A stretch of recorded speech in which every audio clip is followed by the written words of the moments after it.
Boa noite. Vocês estão me ouvindo agora? Boa noite, Sim, professor. Tudo bom, gente? Tudo bem? Tudo boa bem? tarde, tudo bem? Bruno. Thaís, tudo bom, gente? Vamos então começar a nossa aula. Johnny, estou vendo só a tua testa. Agora sim, muito bem.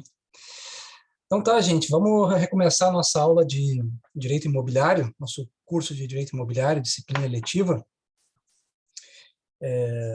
Então, olha só, quando eu planejei essa disciplina para esse semestre, eu imaginei como se fosse uma espécie de uma pós-graduação em Direito das Coisas.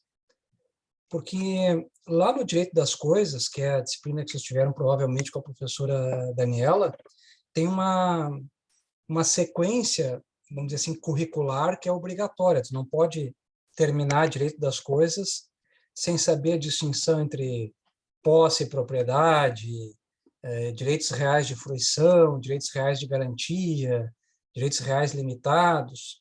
Tá? E já quando a gente chega no direito imobiliário, propriamente dito, tu já tem que aprofundar alguns temas. Tá? Então, quando eu planejei o semestre, eu fiz uma seleção de temas que eu considero atuais, que são importantes para o direito imobiliário. Poderia até ter escolhido outros temas diferentes desses que estão aí na programação das aulas, mas foram os que eu achei mais importantes, tá? E então, deixa eu projetar aqui, no meu planejamento de semestre, eu tenho isso aqui, ó.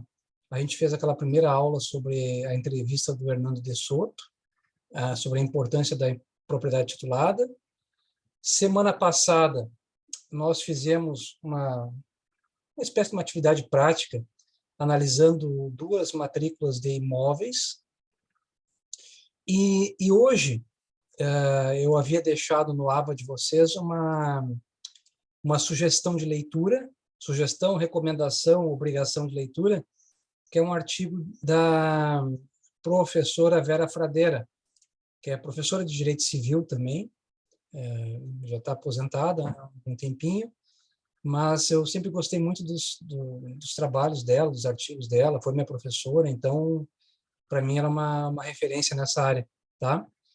Então, eu quero dedicar essa aula hoje a explicar quais são as ideias que estão naquele artigo que eu compartilhei no AVA, tá? Então, reparem que o AVA de vocês, ponto 3, está com a seguinte informação. Tópico 3, que é a aula de hoje, transmissão da propriedade e análise do artigo da professora Vera. Eu deixei aqui em PDF, tá? Para que todos possam ler, se já não leram ainda, tá? Então, esse aí é o nosso tema de hoje. Em primeiro lugar, gente, da aula passada, nós falamos sobre registro imobiliário, sobre matrícula do imóvel, precauções que o comprador deve ter. Vocês ficaram com alguma dúvida que possa ser resolvida, que eu possa ajudar? Que a gente possa até, se eu não souber, que eu deva procurar a resposta? O que vocês acham, gente? Da aula passada, Jones, Roberto, tudo certinho na aula passada? Rodrigo, Adriano, tudo certo? Tudo claro? Sim, professor, deixa eu abrir aqui. Tá. O que acontece? Quando a gente... Eu trabalho num escritório onde a gente lida com bastante matrícula, tá? É Tá, um escritório de... lida com imóveis, tá? tá, O que acontece? Muitas vezes, a gente se depara com processos que estão ali por indisponibilidade na matrícula, sabe? Alguma tá, coisa assim. tá, E aí, por exemplo, a gente vai tirar a CND desses proprietários, né? E tá, a CND, não sai porque o processo está rodando, né? Uma execução fiscal, uma execução, tá, sei lá, patrimonial, alguma coisa assim. tá. Então, eu entendo que sempre quando tem esse tipo de indisponibilidade na matrícula, eu enxergo ela como sendo uma matrícula que eu não vá falar pro cliente que ele tem que investir naquele imóvel, Tá. entendeu? Engraçado, né, Adriano? Tu repara uma coisa. Tu falaste em indisponibilidade. Sim. Quando tu tens, por exemplo, uma hipoteca registrada, significa que aquele bem está vinculado à garantia do pagamento de um mútuo, um contrato de Sim. mútuo. Mas não significa necessariamente que o bem esteja indisponível, no caso da hipoteca. Quer dizer, e o cara que vende um imóvel que está hipotecado, ele não está fraudando ninguém. Não. O problema é que se ele deixar de pagar, o imóvel vai responder pela dívida, mesmo que não seja mais da titularidade dele. Sim. Então, esse é o drama de quem eventualmente adquire mal ou assume um risco, né? Na verdade, é assumir um risco, né? Tá? E normalmente o imóvel, quando tem esse tipo de restrição, que nem tu falou ali, ele cai, né? Cai muito o valor. Claro. E acontece muito de a gente comprar esses imóveis no risco, que é para corrigir ele no futuro, né? Então, Entendo. ou seja, tu compra um imóvel que vale 1 milhão e compra por 500 mil, mas tem aquela execução rodando. Tu não sabe se tu vai conseguir ou não tirar, né? É um risco que tu corre. Ou em alguns leilões de imóveis, que tu compra o imóvel ocupado, Uhum. transmitindo para ti o ônus de desocupação do imóvel. Então, repara, tu te torna proprietário, porque tu adquiriste num leilão. Sim, Mas mas não tem tem a a posse. posse. Então, Né? para haver a posse, tu vai ter que ajuizar uma ação de emissão de posse. Isso. Né? Então, isso, claro, que deprecia o valor do imóvel, e essa é a razão pela qual isso acaba sendo até mesmo uma oportunidade de investimento para algumas pessoas. É comprar um imóvel cuja regularização e cuja obtenção da posse vai me custar, mas eu desconto isso no preço. Né? Uhum. E outra coisa, a gente tem nessas aquisições que é importante, é o lance das obrigações Procter Ham. Não sei se vocês viram isso lá em obrigações. Existem algumas obrigações cujo polo passivo é indicado pela titularidade do bem. Significa que se transmite. Né? É Então, IPTU e condomínio, né? exatamente, IPTU e obrigações condominiais, elas se transmitem. Então, o imóvel não está hipotecado, não tem nenhuma alienação fiduciária, não está penhorado, não tem nada, mas tu não consultaste débitos condominiais, tu pode tomar uma surpresa ali. Sim. E IPTU também, porque tu, como novo proprietário, vai responder por isso. Né? São chamadas uma expressão que certamente vocês conhecem, obrigações propter rem. Essa expressão em latim significa literalmente que persegue a coisa, né? Que vai atrás da coisa. Né? Certo, gente? Mais alguma coisa, gente, que a gente possa conversar sobre a aula passada? Alguma coisa que tenha ficado pendente? Tudo bom, Zaira? Tudo bom, Voltaire. Eu só ia comentar que se houver pendências, por exemplo, de conserto de vazamento em relação ao imóvel de baixo, são obrigações que também acompanham a coisa. Não, né? não, essa não é Propter Rem. Essa se resolve em perdas e danos.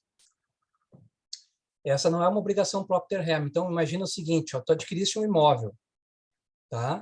E esse imóvel causou um prejuízo a outro. Isso vai ser resolvido em perdas e danos por quem deu causa ao prejuízo, não por quem é proprietário da coisa. Então, repara, aqui é o polo passivo da obrigação. Quem é obrigado a satisfazer essa obrigação? Nas obrigações Propter Rem é o proprietário. Nas demais obrigações é quem deu causa ao prejuízo.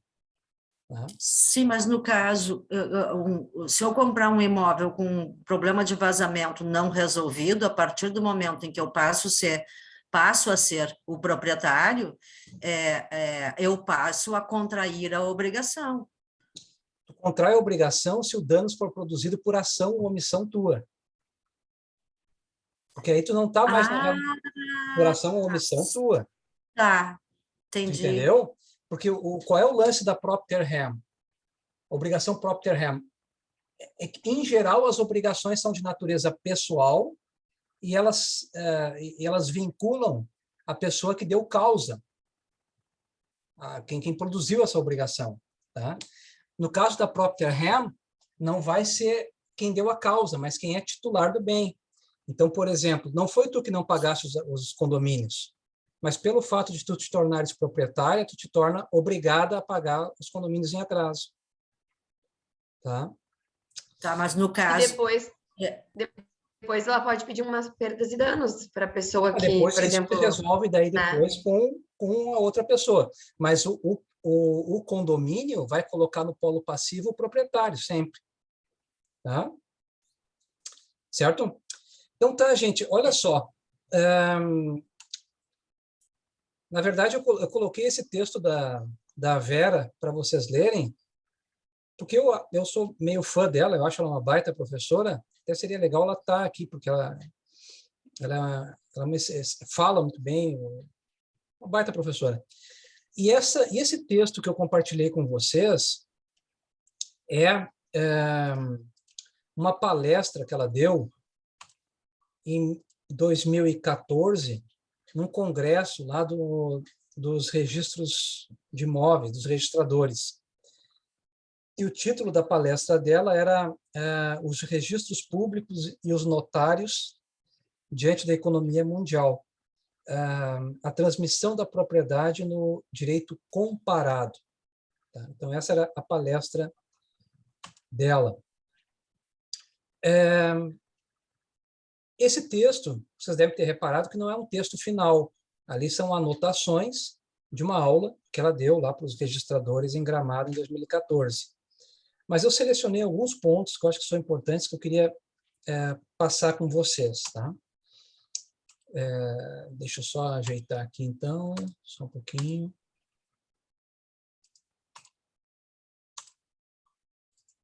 Então, na verdade, ela fala sobre a transmissão da propriedade no direito comparado. Tá? Deixa eu só pegar o tópico 1 aqui. A primeira distinção que ela faz Edson, tu está correto. É exatamente isso que tu escreveu aqui. Exatamente. A primeira distinção que ela faz é sobre, provavelmente vocês viram isso em teoria do direito, é entre duas grandes famílias do direito contemporâneo, que é a Common Law e a Civil Law, ou Civil Law também é chamada de ramo romano-germânico. Romano-germânico. Tá? Então, são as duas grandes famílias do direito comparado. Então, a Common Law abrange a Inglaterra e a maioria das suas ex-colônias. Então, Canadá, Austrália, Nova Zelândia adotam esses sistemas de Common Law. E a Civil Law não é o nome que a gente usa sistema romano-germânico mesmo, que é o nosso sistema brasileiro e praticamente toda a Europa continental e América Latina. E a diferença básica entre essas duas grandes escolas, sistemas de direito, é como se dá vamos dizer assim, a criação do direito, né? Então, no sistema da Common Law, o direito ele tem uma fonte, uma criação jurisprudencial, em primeiro lugar, jurisprudencial. E o sistema da Civil Law, ao contrário, o principal personagem de um sistema de Civil Law, do sistema romano-germânico, é o legislador. Então, a fonte do direito é basicamente o direito legislado. Né? O fato de o conjunto da Common Law e o conjunto do sistema romano-germânico terem optado por fontes de direito diferentes, isso não foi objeto de uma decisão. Então, em um certo momento, se decidiu que na Inglaterra, nos Estados Unidos, no Canadá, seria dado a prioridade aos precedentes como fonte do direito, e nos países da Europa continental, prioridade ao direito legislado, a lei criada pelo legislador. Isso não foi objeto de uma decisão, em certo momento, mas fruto de uma evolução histórica, né? Então, o estado mais antigo da Europa é o que nos antecedeu, que é Portugal. E em Portugal, desde o começo do segundo milênio, 1100, 1200, já havia direito legislado que era aplicado pelos legisladores. E na Common Law, ao contrário, o que aconteceu foi que o surgimento dela se dá sobre territórios ocupados. Então, em 1099, começa a haver uma invasão da Inglaterra pelos povos continentais, e os juízes do rei são orientados a preservar os costumes locais, preservar, vamos dizer, o direito local. Então, é por isso que se chama common law, que literalmente seria direito comum. Então, essas diferenças entre fontes do direito têm a ver com uma evolução histórica, bem concreta. E, hoje em dia, dá para dizer que existe uma retroalimentação entre os sistemas, quer dizer, os sistemas romano-germânico estão cada vez mais dando uma maior relevância ao direito legislado, ao direito produzido pelos tribunais, e a common law ao código, ao direito codificado, né? Muito bem, mas isso que a Vera explica no artigo tem a ver, na verdade, com outra subdivisão que é dentro do próprio sistema romano-germânico, que é a tradição do código. Houve 2 códigos civis na história que influenciaram todos os países que estão dentro do sistema romano-germânico. Não foi a primeira codificação, mas a primeira codificação que serviu de modelo para outros códigos foi esse Código de Napoleão de 1804. O que aconteceu em 1804? Aí nós já estamos, a Revolução Francesa já tinha encerrado,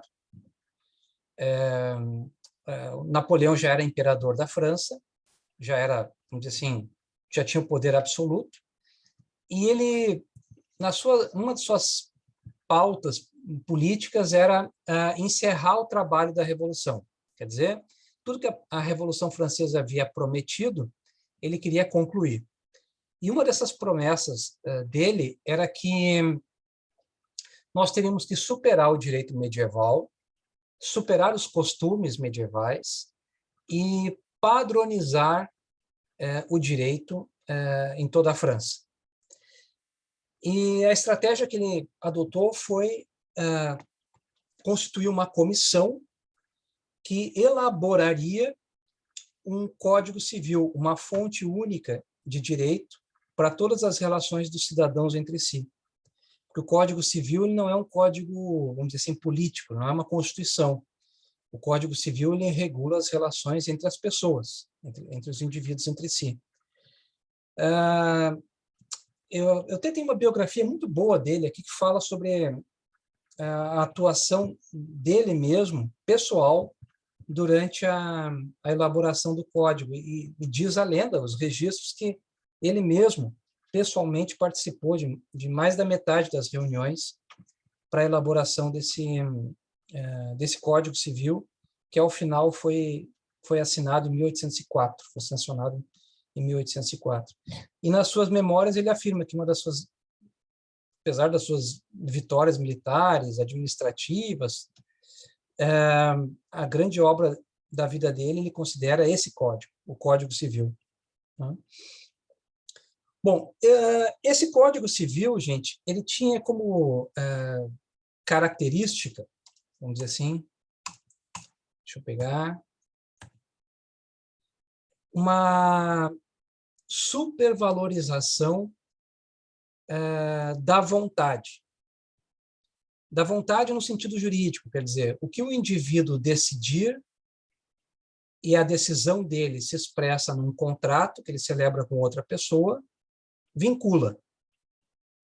Então, se vocês nunca ouviram essa expressão que o contrato é a lei entre as partes, é nessa época que surge essa expressão. Então, se a minha vontade livre está em convergência com a tua vontade livre, nós celebramos um contrato e esse contrato passa a ser a lei entre nós. Tá? Então, quando surge o Código Napoleão, todas as normas, costumes, antepassados são revogados e nós padronizamos a relação civil entre as pessoas com esse Código de 1804. Como a vontade ela acaba sendo preponderante sobre qualquer outra coisa, esse Código reconheceu, e essa expressão aqui eu quero que vocês prestem bem atenção, esse Código reconheceu o efeito translativo dos contratos. Efeito translativo tem sentido de transferência, né? Efeito translativo da propriedade.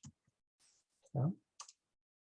Então, para o Código de Napoleão, 1804, a manifestação da vontade num contrato era suficiente para a transmissão da propriedade. A gente viu na aula passada, não muito detalhadamente, mas eu expliquei que no nosso Código Civil atual, essa não é a opção, porque a mera vontade não transmite a propriedade. Então, deixa eu mostrar uma coisa para vocês aqui. Pegar o artigo 1226 e 1227. Está na tela de vocês ali, ó. 1226. Os direitos reais sobre coisas móveis, quando constituídos ou transmitidos por ato entre vivos. O que é o ato entre vivos? Ato entre vivos é a vontade. A manifestação da vontade expressa num negócio jurídico. Quando for por ato entre vivos, só se adquirem, ou melhor dizendo, só se transmitem com a tradição. E a tradição significa a entrega física. E o 1227, ele diz exatamente a mesma coisa, só que para os direitos reais sobre imóveis. Então, 1227, os direitos reais sobre imóveis constituídos ou transmitidos por ato entre vivos só se adquirem com o registro no cartório de registro de imóveis dos referidos títulos, salvo os casos expressos nesse código. Então,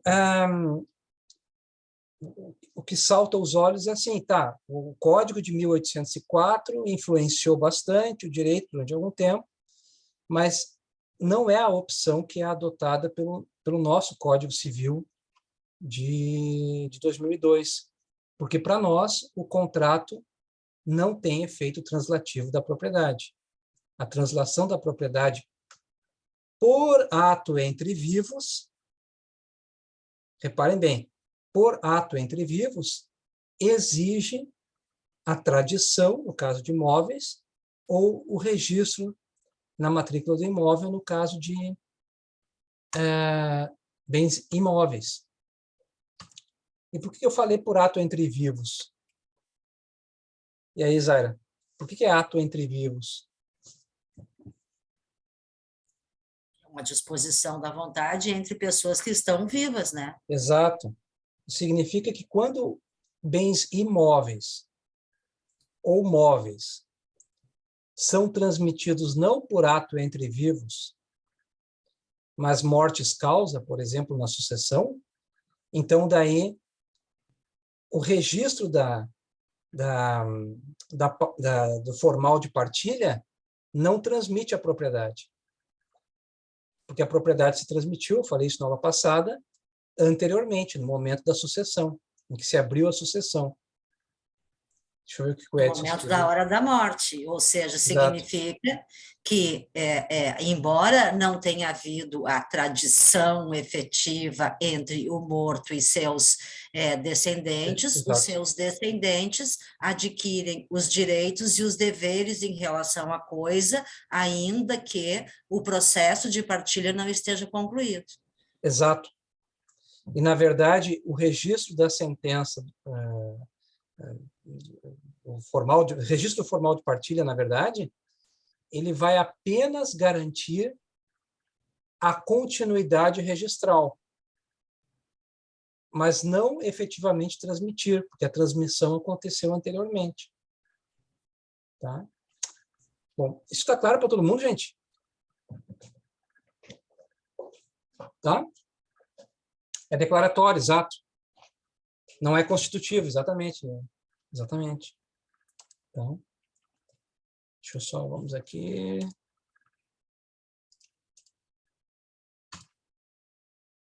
Então, na verdade, a nossa opção legislativa se aproxima mais do Código Civil. Oh, tem 3 pessoas querendo entrar. Do Código Civil de 1901, que é o Código Civil alemão, que a gente, para reduzir, a gente chama de BGB ou BGB, que é Bürgerliches Gesetzbuch, que é o, traduzindo Gesetzbuch, é o livro da lei, ou o código, e Bürgerliches é civil, né? Relativo ao cidadão, né? É o BGB. Né?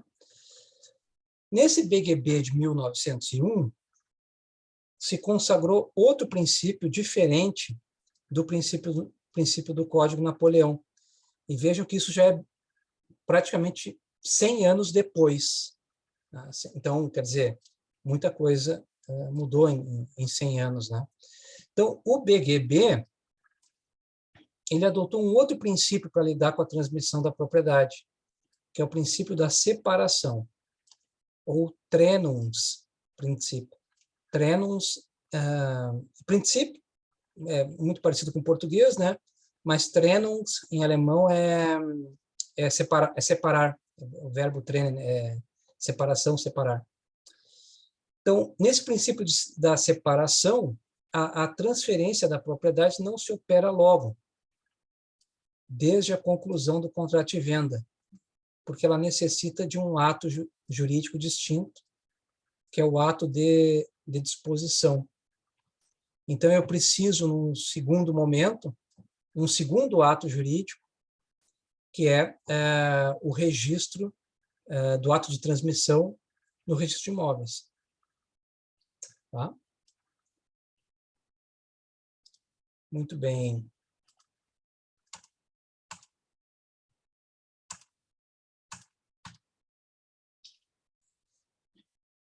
Tem outra coisa que eu queria falar a esse respeito, é o seguinte, ó. Sabe que tudo isso que a gente está falando a respeito da matrícula do imóvel ou da transmissão da sua propriedade pela mera tradição, no caso dos bens móveis, isso começa no direito romano,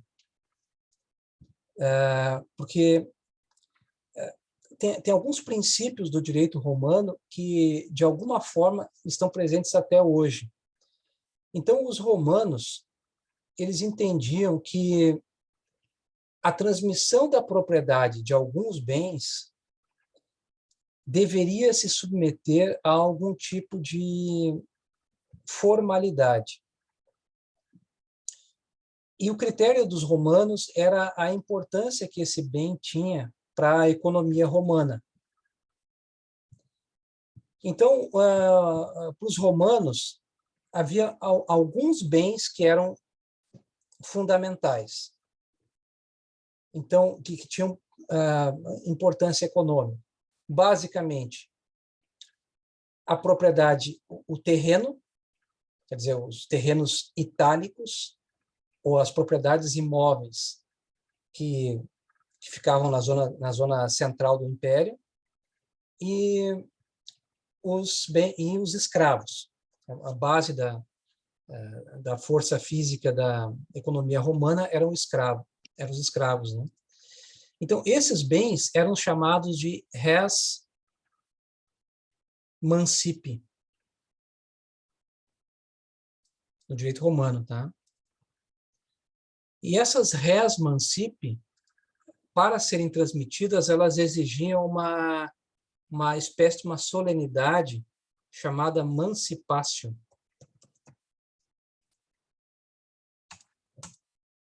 Então, dependendo do bem, se esse bem era um bem mancipi, ou uma res mancipi, para a sua transmissão para terceiros, era necessário obedecer uma certa formalidade, verbais e documentais e testemunhais, que não era exigido nas chamadas coisas nec mancipi, res nec mancipi, que eram os bens de menor importância, bens móveis, objetos cotidianos, né? Então, na verdade, a primeira vez, e talvez por isso a importância do direito romano em quase todos os ramos do direito, né? Primeira vez em que se teve sensibilidade para essa diferença e essa necessidade de uma maior formalidade na transmissão do bem é no direito romano, tá? E no caso deles, a maior importância se dava aos bens vinculados ao desenvolvimento da sua economia, que era basicamente os escravos e os terrenos itálicos, tá? Bom, se a gente pula para o direito medieval, a gente vê que a propriedade imobiliária ela acaba tendo uma importância muito maior do que até mesmo para os romanos, porque durante grande parte do período medieval, a propriedade imobiliária estava ligada ao exercício do poder político. Então, a atribuição, ou ter a propriedade de um feudo, ou de um estado, ou de uma área grande de terra, atribuía ao seu proprietário não só os benefícios daí decorrentes, mas também a poder político, né? Então, o que subsiste hoje no nosso direito é essa, eu diria até sobrevalorização da importância da propriedade imobiliária, tá? Então, tudo bem, os bens imóveis eles são importantes, mas eles, se for ver em matéria de valores, é provável que os maiores valores hoje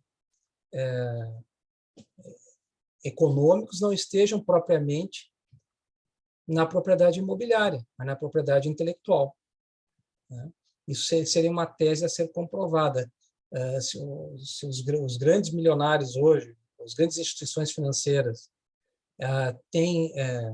são proprietários de bens imóveis ou são proprietários de valores mobiliários, né? Ações ou propriedade intelectual, etc.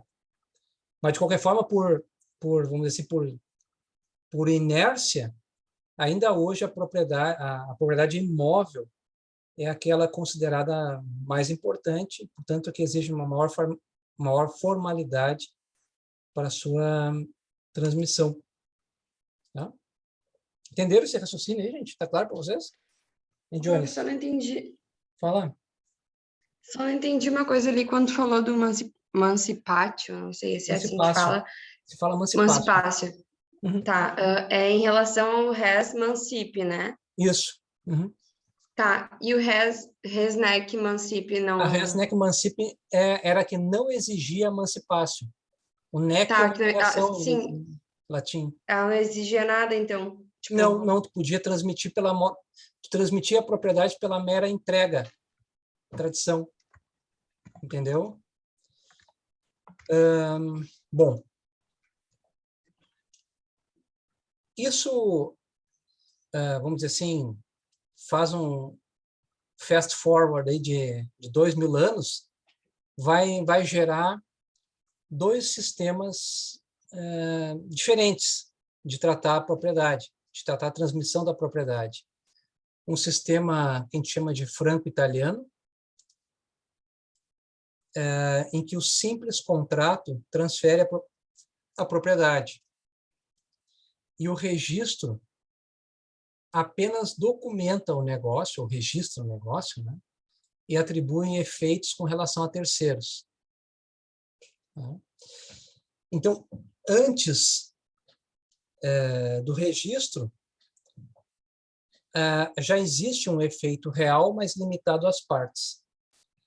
Então, nesse sistema franco-italiano, Código Civil francês, Código Civil italiano, eu reconheço o efeito translativo dos contratos. Tá? No sistema germânico, que é do BGB, e no sistema brasileiro, em parte também, a propriedade não vai se transmitir só com o negócio. Eu preciso eu preciso do registro na matrícula do imóvel. Então, se eu fizer apenas um contrato, isso gera obrigações que se resolvem em perdas e danos. Quer ver? Deixa eu dar um exemplo ilustrativo, tá? Suponha que tu tenha um vendedor de má fé. E ele se aproveita da ingenuidade de alguém e vende um imóvel dizendo que está transmitindo a propriedade, recebe os valores, mas faz apenas um instrumento particular. Não faz nem uma escritura pública e muito menos registra essa escritura pública de compra e venda na matrícula do imóvel. Quem fez esse instrumento particular, ingenuamente, pode acreditar que é proprietário. Mas isso não impede o vendedor mal-intencionado de vender o imóvel novamente. E novamente. E novamente. Quantas vezes ele quiser. A única venda que esse vendedor mal-intencionado poderá fazer e que vai gerar efeitos contra todos é uma venda mediante escritura pública registrada na matrícula do imóvel. Então, tu imagina o seguinte, ó, vamos supor que algum de vocês aí é o ingênuo que fez essa aquisição por instrumento particular não registrado em lugar nenhum. Daí um dia, o que acontece? Alguém efetivamente compra esse imóvel do vendedor mal-intencionado. E esse alguém, esse adquirente de boa fé, já vi tua mão aí, tá, Adriano? Já te dou a palavra. Esse alguém que adquiriu esse bem de boa fé, vai lá e repara que tu está em cima do bem dele e ajuiza uma ação de missão de posse. E tu vai dizer, não, mas eu sou o proprietário. Não, não é o proprietário, porque tu não te tornaste proprietário com aquele instrumento particular.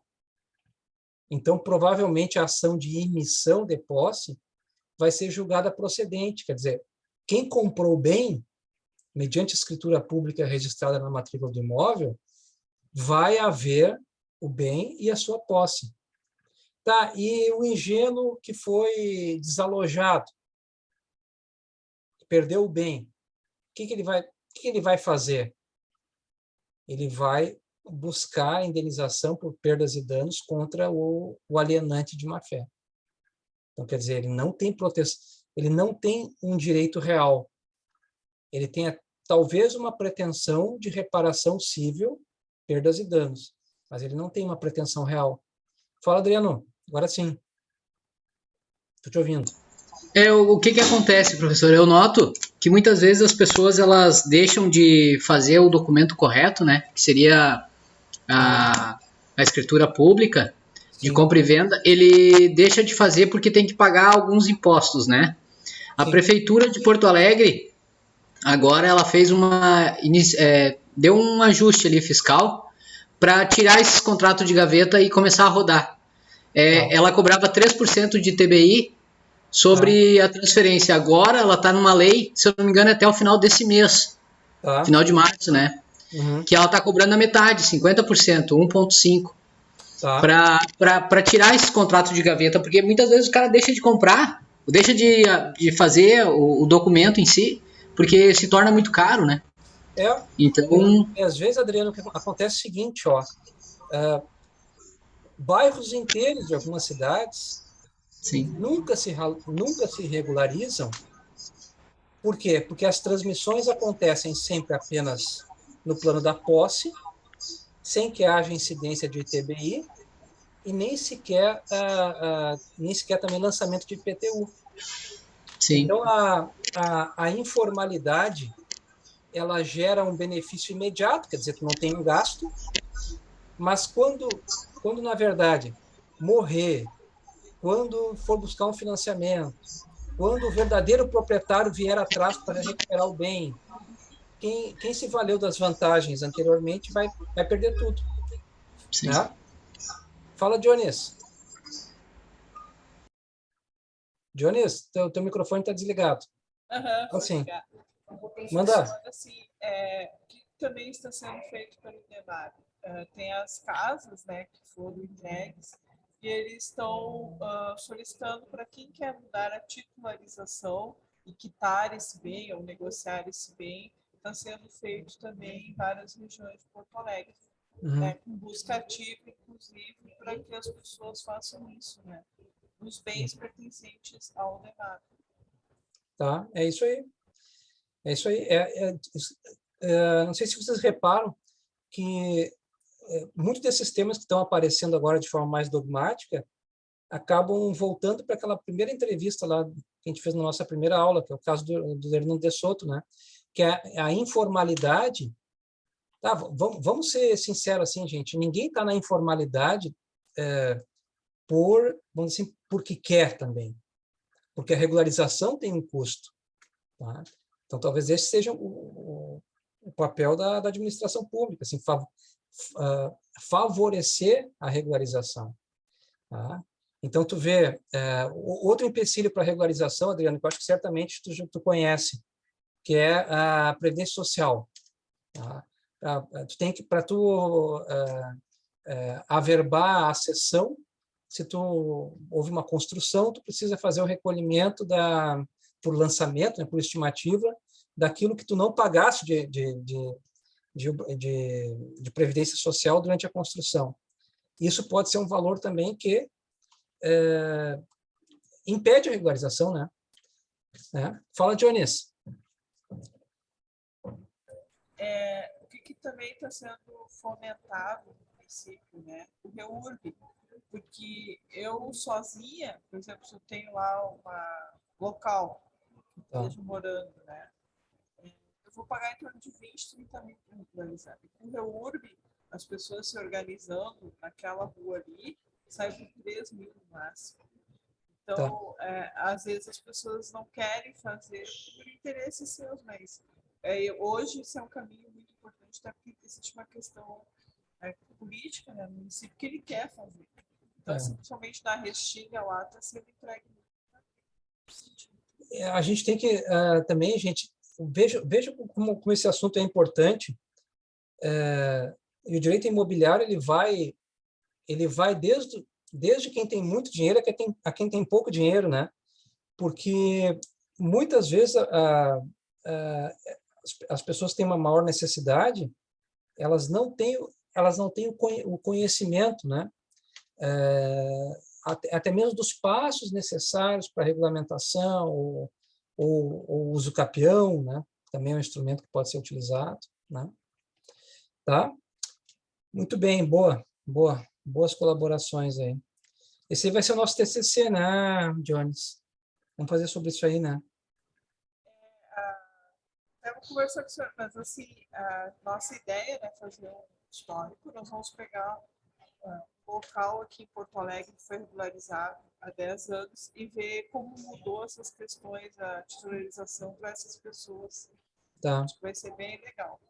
Ótimo. Sim. Beleza. Então, deixa eu voltar aqui nesse momento. Tá. Deixa eu ver. Bom, e daí eu coloquei aqui alguns minutos atrás, que nesses artigos aqui do Código Civil, o 1226 e 1227, é que eu tenho a determinação de que, por ato entre vivos, eu só transmito com a tradição ou com o registro de imóveis, tá?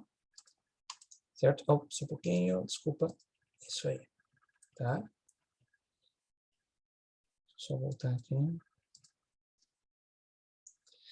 Gente, deixa eu fazer uma pergunta para vocês.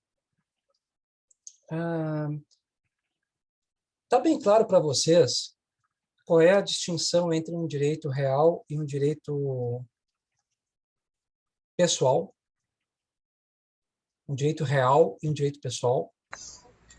Se tu puder explicar. Eu vou explicar então, tá, gente? Eu sempre acabo confundindo, sempre. Tá, Eu também. tá. Então, deixa eu só botar porque na faculdade acontece isso aí, gente. Às vezes a gente aprende uma coisa no começo da faculdade e as coisas vão ficando para trás, né? Então, eu vou explicar aqui uma relação de direito real, uma relação de direito obrigacional.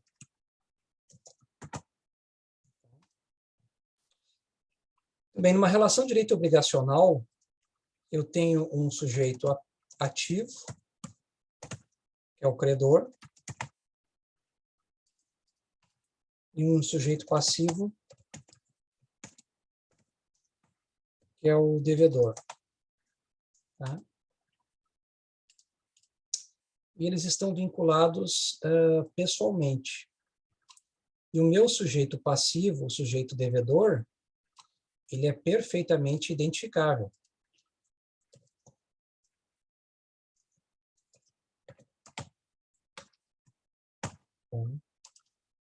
Então, numa relação de direito obrigacional, eu tenho um sujeito ativo, credor, perfeitamente identificável, um sujeito passivo, devedor, perfeitamente identificável. Então, a relação obrigacional aqui, eu posso colocar como sinônimo uma relação pessoal. Tá? Então, é uma conexão entre duas pessoas. E essa obrigação pode ser obrigação de pagar, fazer, não fazer. Tá? Uma relação de natureza obrigacional. Tá? Já numa relação de direito real, quando eu tenho um sujeito ativo, que vem a ser o titular de um direito real, a principal característica de uma relação de direito real é que eu tenho um sujeito passivo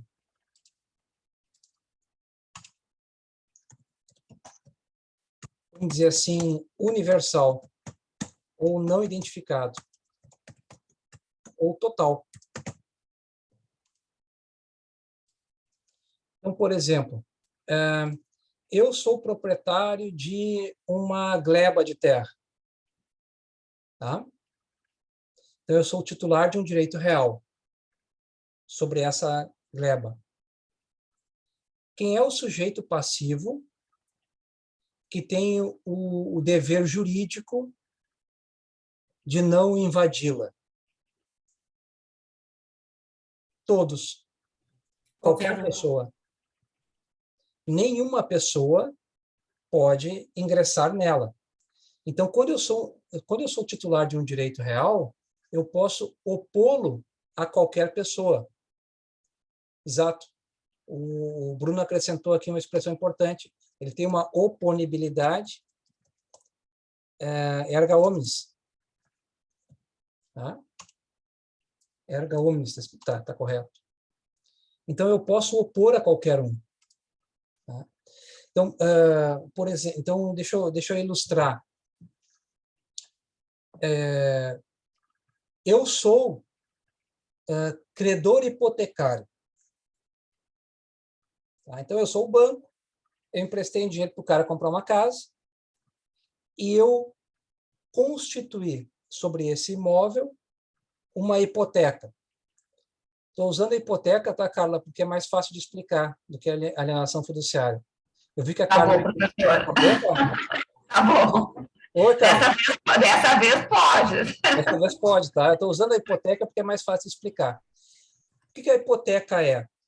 Deixa eu pegar aqui. Vou limpar o quadro. Não, eu vou deixar mais um tempinho aí. A hipoteca é um direito real de garantia que eu posso opor a qualquer pessoa. Então, se eu sou o credor hipotecário e eu constituir uma hipoteca sobre aquele imóvel, não me interessa onde esse imóvel vai estar ou sobre qual titularidade ele estará daqui a 1 ano, 2 anos, 3 anos, 4 anos.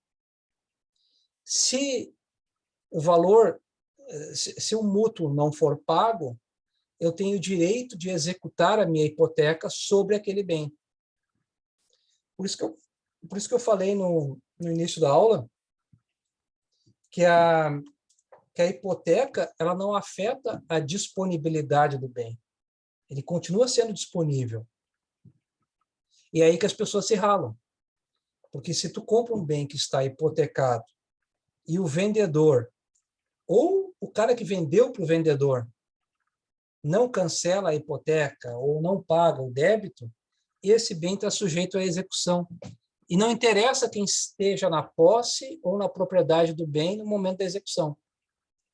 Porque o direito real de hipoteca ele é oponível a qualquer pessoa. Tá? Então, a principal característica do direito real é essa oponibilidade a qualquer pessoa. Tá? Certo? Entenderam, gente? Perguntas? Uma pergunta? Fala, Isadora. Tá. Uhum.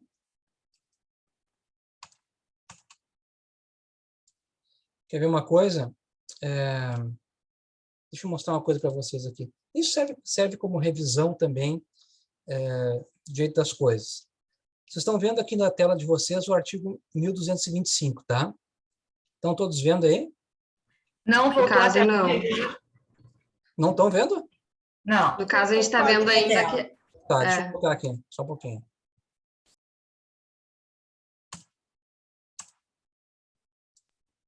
E agora? Não. Não? Tá indo. Agora sim, agora sim. Tá. Então aí, aqui vocês têm no 1225 os direitos reais previstos no Código Civil. Daí vamos fazer uma divisãozinha, olha só. Esse aqui é o direito real pleno. Quem tem a propriedade pode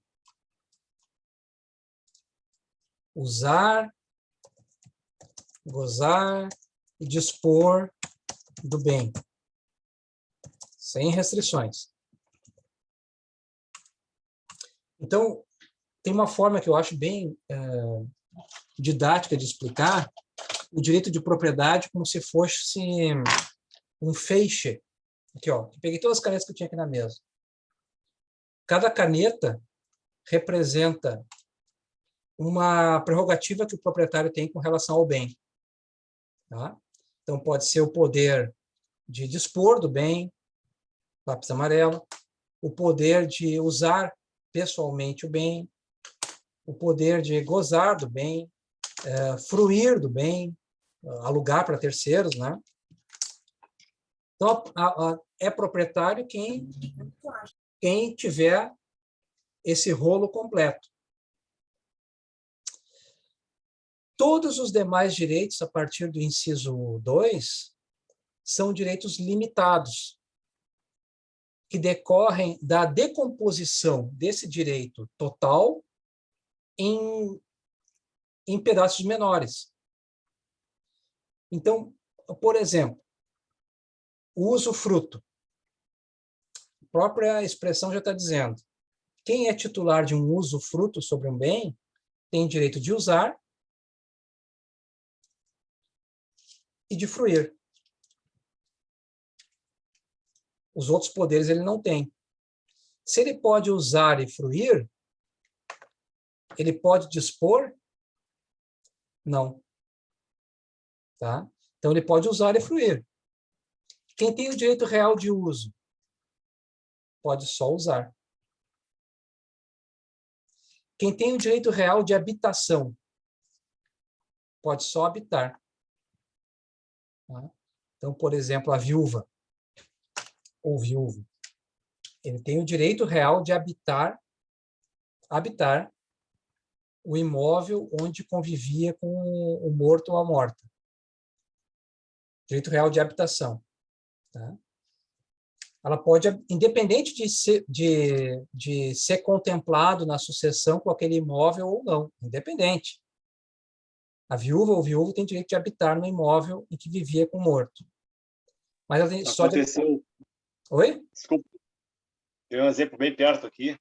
A É. inquilina teve que julgar o imóvel para ela, porque a mãe dela convivia com o senhor, ela tá no nome dela o imóvel, mas ela cedeu para a mãe dela, e o senhor ficou, ela faleceu e ele teve o direito de ficar até ele falecer com os familiares dele no imóvel. Mas só se o bem estava se o bem era de propriedade da filha, tem um probleminha aí, Roberto. É, o bem teria que ser de titularidade do casal. Da titularidade do casal é o que prevê a legislação. Tá. Então, direito de habitar, a viúva não pode alugar o bem para terceiros, que seria o direito de fruir. Entendeu? Então, direito de servidão. O que seria o direito de servidão? Direito real de servidão.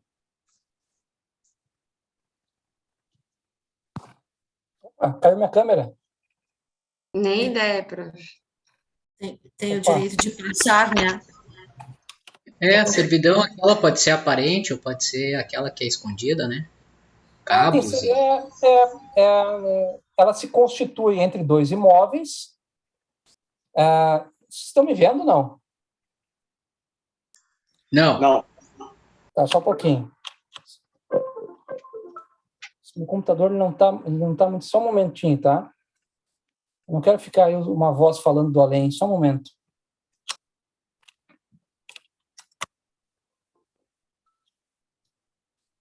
Só um pouquinho, tá, gente? Não me deixem só um momento. Tranquilo, prof. Tranquilo. Voltei. Mas não era essa câmera. Só deixa eu trocar a câmera, porque essa aqui eu fico muito bochechudo.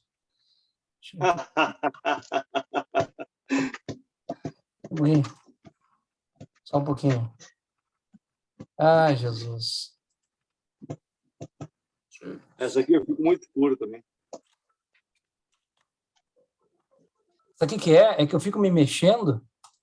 E a vaidade. Vai pegar.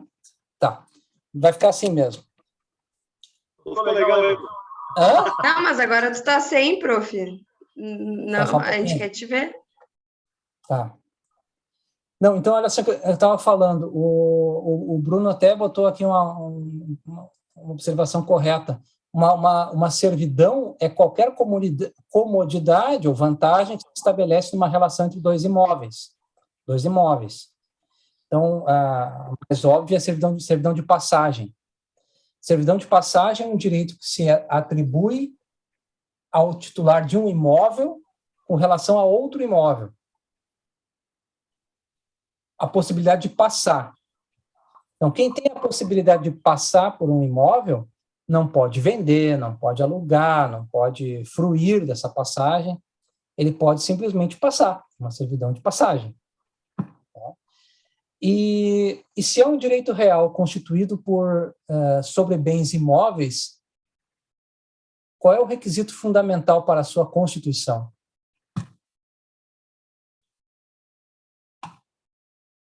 Se é um bem constituído sobre imóveis, qual é o requisito essencial para a sua constituição? de Não entendi a reticular. pergunta, professor. Fiquei boiando a pergunta. Desculpa. Exatamente, é uma escritura pública. Eu constituo por escritura pública e registro na matrícula. Exatamente. Então, eu chego assistido para ser atendido por vocês. Tem uma servidão, não sei, há muitos anos, muito bem, lá de um terreno para outro. Se é uma servidão de verdade, ela deve estar contida na matrícula do imóvel, senão não é uma servidão. Tá?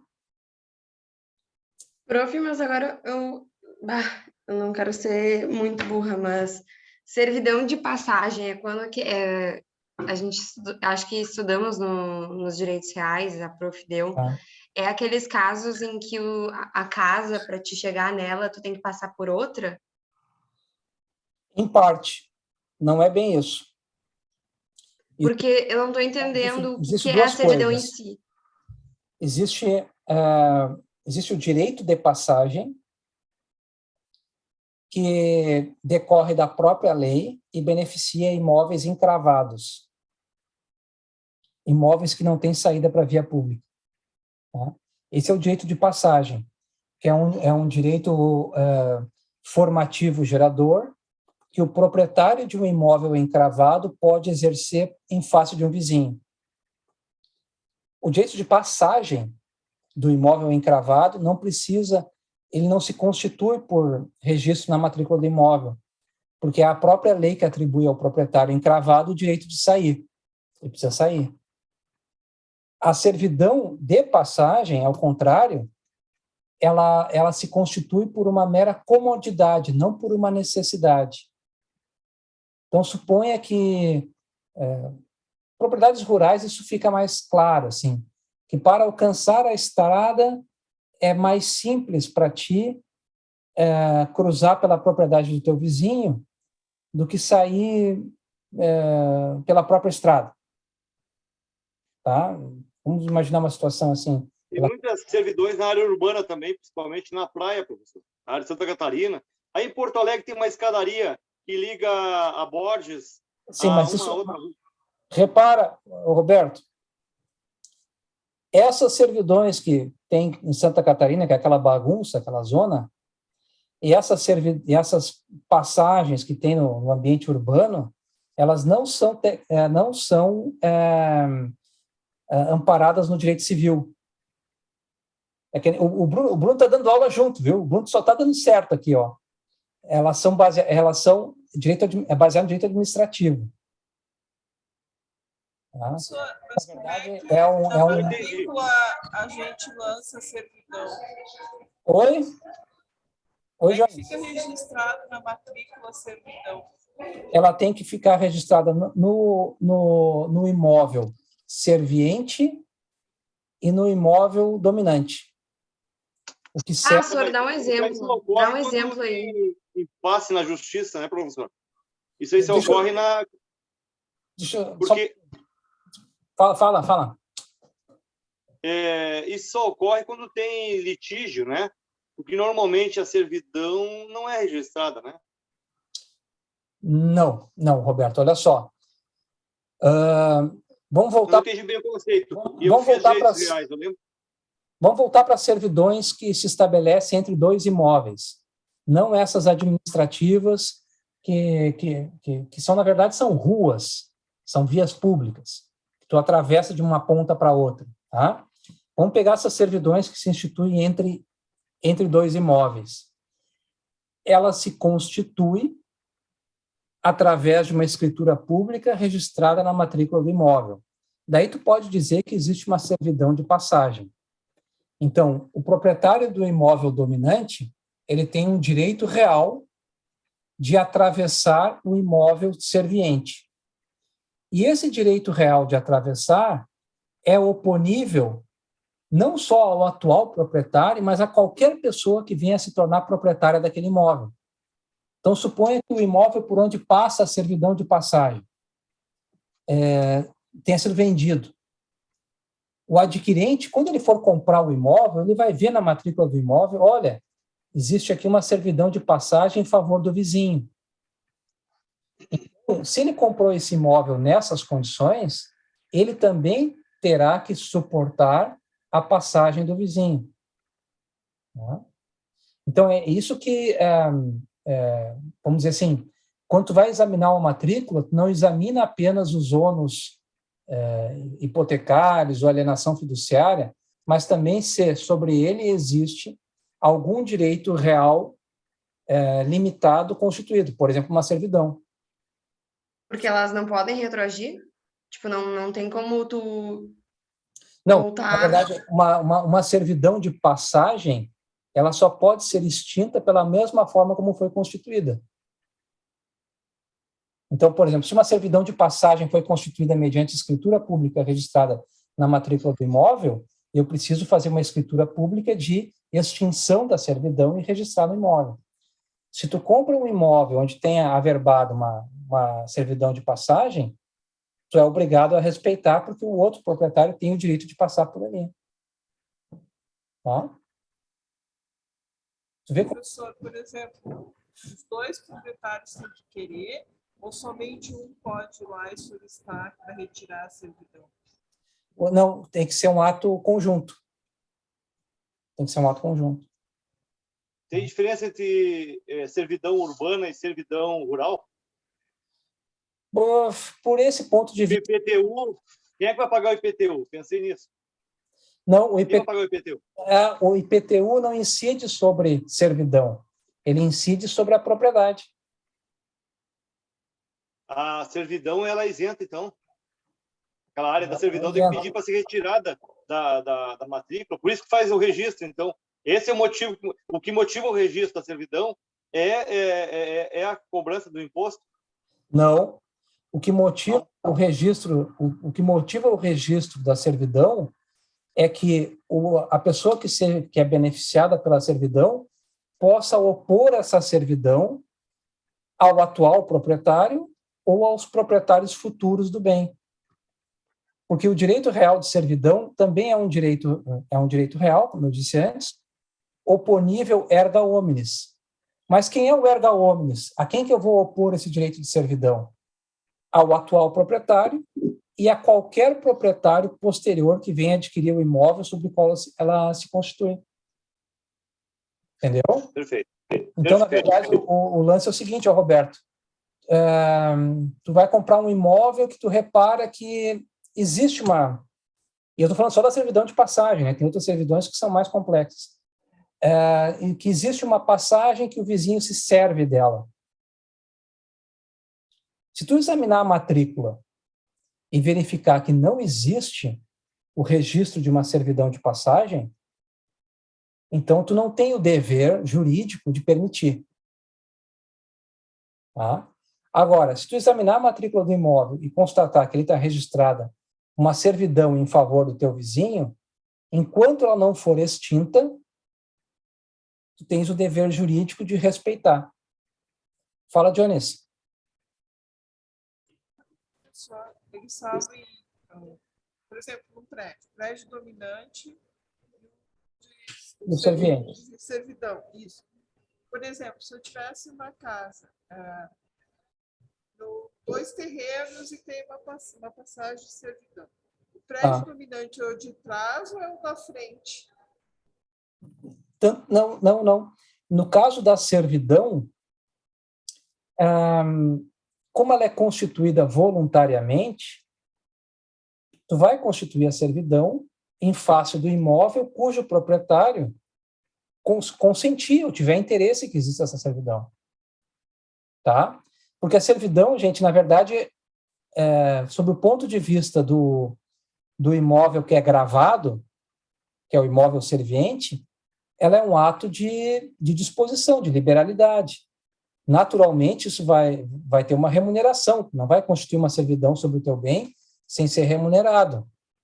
Tá? Agora, deixa eu só complementar a tua resposta. E se for um direito de passagem, que é diferente da servidão? O direito de passagem, ele é instituído em favor de qualquer imóvel que esteja encravado. Nesse caso, tu vai utilizar o imóvel em que for mais cômodo a passagem. Tá? Isso é o que está no Código Civil com relação ao direito de passagem. Tá, gente?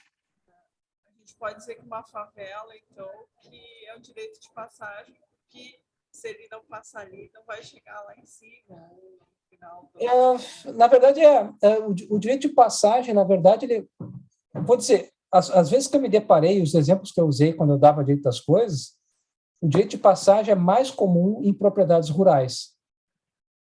O direito de passagem, nesse sentido, tá? Porque é muito comum, por exemplo, que propriedades vão sendo desmembradas e ficando, abrindo novas matrículas até mesmo, e ficando sem saída para a via pública. A propriedade que não tem saída para a via pública é aquela em favor de quem vai se estabelecer um direito de passagem. Fala, Adriano. Não, sobre a servidão, a gente vê muito em fazendas onde tem as antenas de energia, né? Ah, Que sim. eles chamam de antena. Aquilo ali é uma servidão. Deixa eu ver uma coisa. Eu tenho uma matrícula lá que tem essas antenas e que a CE encravou essa servidão e ela é perpétua. E ela foi constituída por escritura pública? Foi, tá na matrícula. Então tá, então faz sentido. Tem servidões, gente, por exemplo, de não construir acima de certa altura. Então, por exemplo, eu tenho um imóvel que eu tenha, sei, uma vista que me interessa. E no imóvel ao lado é suscetível de alguém construir um prédio. Eu posso constituir entre esses dois imóveis uma servidão de que naquele prédio não vai se construir acima de certa altura. Então, veja, não é uma servidão de passagem, é uma servidão que restringe o direito do proprietário ao lado de construir acima de certa altura. Então, na verdade, a servidão... Em Floripa tem um monte, inclusive, na zona urbana, porque o som tá ruim para... Zaira, acho que tu tá no túnel. Não, é que o som tá aparecendo assim para todo mundo, eu acho que deu pau aqui no meu Zoom, então. Tá. Fala. Eu não vou desligar porque já são 18h40.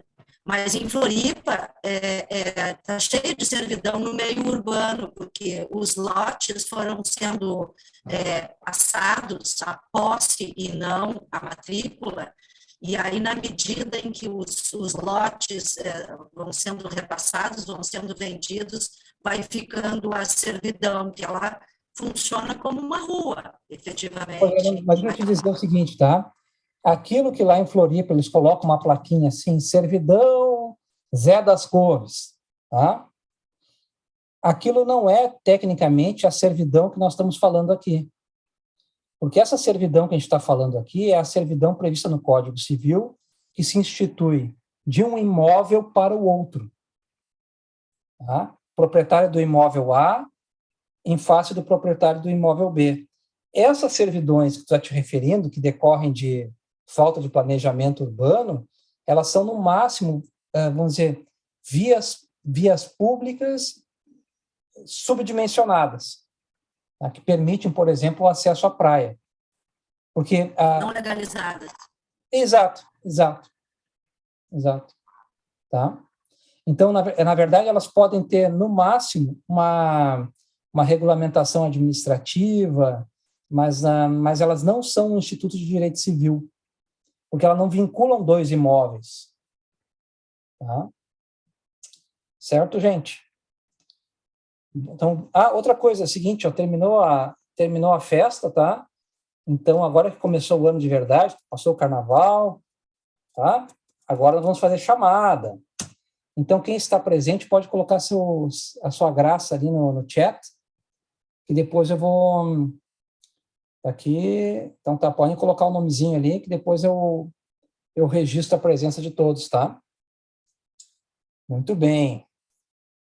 Semana que vem, gente, deixa eu só mostrar o que eu quero tratar. Semana que vem nós vamos tratar do seguinte assunto. Deixa eu encontrar aqui. Ô, prof, deixa eu perguntar um negócio para ti, uma Fala. curiosidade. Fala. Eu tenho o costume de salvar todos os documentos que os profs postam, né, para ter para estudar Tá. futuramente. E Tá. os prezes, aquele não tem como salvar como PDF, né? Ele vai ficar pro resto da vida? Um dia tu vai apagar? O que tu vai fazer? Não sei, Isadora, eu não sei se ele fica. Quando eu transporto de uma matéria para outra, porque cada matéria, cada semestre, tu tem que montar uma nova página, tá? Eu transporto, vem tudo. E vocês têm acesso... Não, eu acesso às consigo matérias acessar que eu das matérias passadas. Eu consigo Consegue? acessar das matérias passadas. Aham, Eu não vou apagar. Eu não vou apagar. tá. Tá? Não sei se vai ficar aí por 50 anos, 100 anos, mas pelo menos enquanto tiver algum interesse, vai estar ali, tá? Então tá, gente, Mas daí você vai ter que atualizar. vai ter que atualizar. Vai ter que atualizar. Muito bem. Gente, eu não sei se todos estão acostumados com esse meu sistema de fazer chamada, tá? Mas eu faço assim. Vocês colocam o nome no chat ali e depois, quando termina a aula, eu faço eu mesmo, a Alessandra tá, eu mesmo lanço ali no livro, tá? Deixa eu mostrar para vocês. Semana que vem, eu vou tratar do seguinte assunto. Vai ser esse assunto aqui, ó. É uma reportagem que foi publicada na revista The Economist, alguns anos atrás, que se chama O Espaço e a Cidade.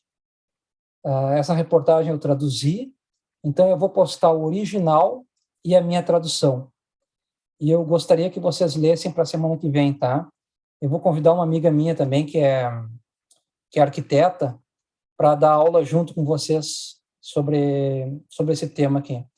Eu vou falar sobre o impacto que as restrições urbanísticas têm sobre o valor dos imóveis. Tá? Então, esse vai ser o assunto que a gente vai falar na semana que vem, tá bom?